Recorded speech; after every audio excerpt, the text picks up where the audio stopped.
Kamusta? Mabuti? For today's video.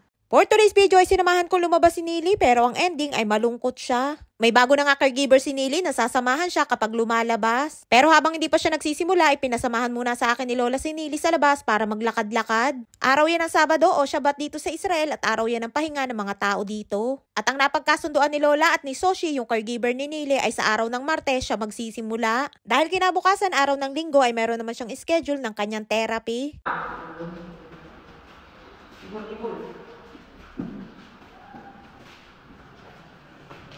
Mataya ulit kaya nag-inay siya.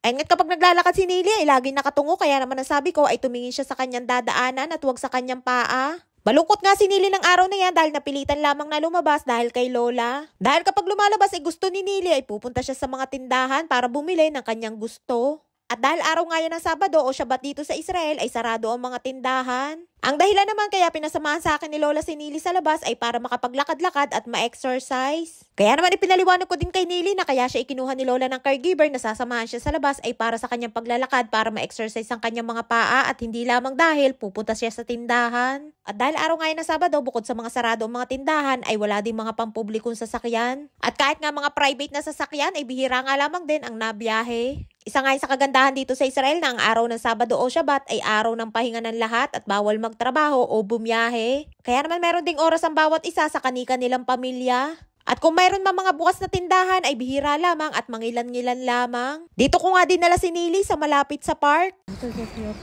Ma? Sagur.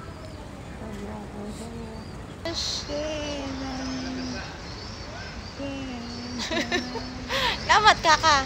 Ayun nga't matamlay si Nili dahil sarado yung tindahan na madalas namin pinupuntahan. Kaya naman ayan, tamang tambay muna kami at naupo para malibang si Nili sa mga taong dumadaan. Ayun nga't pati nga mga aso ay pinapasyal din ng kanilang amo. Dito nga sa Israel ang mga tao ay mahilig mag-alaga ng aso, mapabata man o matanda. Kaya naman pati mga aso ay sanay din makihalubilo sa mga tao, mababait at hindi nangangagat.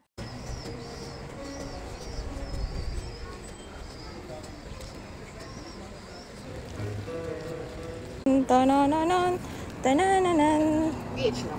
Ay nga't pauwi na kami at sabi ko kay Nili mag-smile muna siya at pipicturan ko muna siya dyan. Malungkot ngang uuwi si Nili dahil wala itong bit-bit na pinamili, pauwi. Ang sabi ko nga din na hintayin na lamang niya si Sushi at kapag inilabas siya ay bukas na ang mga tindahan at pwede na siya makabili ng kanyang gusto. Nang napadaan nga kami sa building na yan ay nagkukwento si Nili dahil tumira din daw sila sa building na yan. Pero hindi naman daw sila nagtagal na tumira sa building na yan at lumipat din. At nang tanungin ko nga si Nili kung bakit umalis sila sa building na yan, ayan sabi ni Nili ay maingay daw kaya sila lumipat. Mahilig nga magkwento si Nili at kahit sobrang tagal na nga ng mga pangyayari ay tanda pa din niya. Nili, Nili. Kamud. So cute. Ma? Rusya? Maze? Yafe. Shalom, shalom, shalom. Shalom, yafe miod.